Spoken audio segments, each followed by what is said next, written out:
Down ka ba ngayon dahil binasted ka ng babaeng nililigawan mo? So kung gusto mo malaman yung gagawin, panoorin mo itong video na ito. Pero bago yan, kung hindi pa ako subscribers, nakikita ko, click mo na po muna yan. Maraming salamat. God bless po. So may nabasa ako sa comment ko na sabi sa akin, Ma'am Jinky, down ako ngayon dahil binasted ako ng nililigawan ko. So ano nga ba dapat ninyong gawin kapag po kayo ay binasted ng babae? So alam nyo, Lods, kapag po kayo ay binasted ng babae, no? Ako kunwari, pinarangka ka talaga na ayoko sa'yo, hanggang magkaibigan lang tayo, tigilan mo na yung panliligaw mo sa akin, no? Ang babae, Lods, no? Dalawa lang po ibig sabihin yan. Simpleng nagtatampo siya sa'yo, o pangalawa, nakukulangan siya sa effort mo. So alin ka ba doon kung bakit kanya binasted, no? Kung nakukulangan siya sa effort mo, ligawan mo ulit. No, wag ka pong titigil na ligawan siya kahit po sinabi na po ng babae busted ka. So wag po kayong tumigil, magpatuloy lang po kayo, manligaw kayo na manligaw. Para po kayong pusang makulit dito na kahit anong bugaw mo, pabalik-balik sa paa. So ganun po ang gagawin ninyo, Lods, no? So alalahanin niyo, Lods, na wala pong nagwagi na hindi nahirapan. Lahat po nahihirapan bago magtagumpay, no? Kaya po, kapag po kayo binasted, wag po kayong susuko, no? Pagpatuloy niyo lang, ligawan niyo ulit, suyuin niyo ulit. Kung ayaw niyo ng bulaklak, padalan mo ulit ng bulaklak. Kung ayaw niyo ng chocolate, bigyan mo ulit ng chocolate. Ganun lang po yun, no? Ang babae, Lods, no, the more na nag-e-effort ka, no, the more po yan na mai-inlove sa'yo, no, madedevelop yung feelings sa'yo. Basta wala siyang boyfriend, ha. Pero kung may boyfriend siya at nililigawan mo, ibang usapan po yun, no, kailangan po, wala po siyang boyfriend, no. Kasi po, ang babae, Lods, no, minsan, no, tumitingin din po yan sa, yun, sa uri ng lalaki, kung anong klaseng uri ka ng lalaki, no. Ikaw ba ay masigasig? Ikaw ba ay mabilis sumuko, no?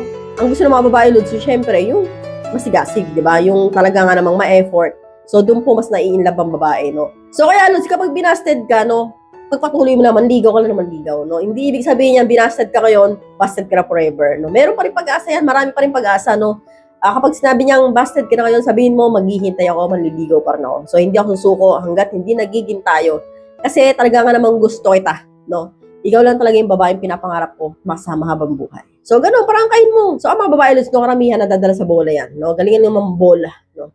Galingan ninyong manligaw, yung talagang kailangan mag-effort ka, magsulat ng mga love letter, to just express your feelings to her, ganyan, do it, no? So, mas maganda po si Lods yung ganun, na talagang namang pinapakita mo, no, kung gaano mo kamahal, at gaano ka ka-interesado sa isang babae. Hindi po yung nabasted ka, umiyak ka na sa sulok, minom ka na ng Red Horse, nagmukmuk ka na, hindi ka na kumain, nagkulong ka na sa kwarto.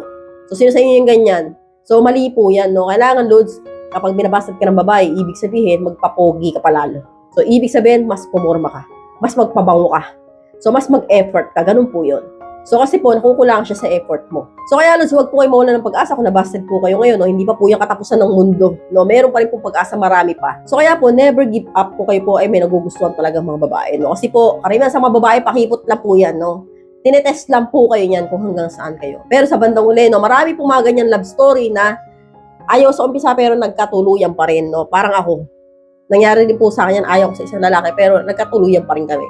So, hanggang dito na lang po tayo mga Lods. Good luck! So, I hope you learned something in this video. More videos to come, so stay connected and see you again to my next video. God bless. Bye-bye!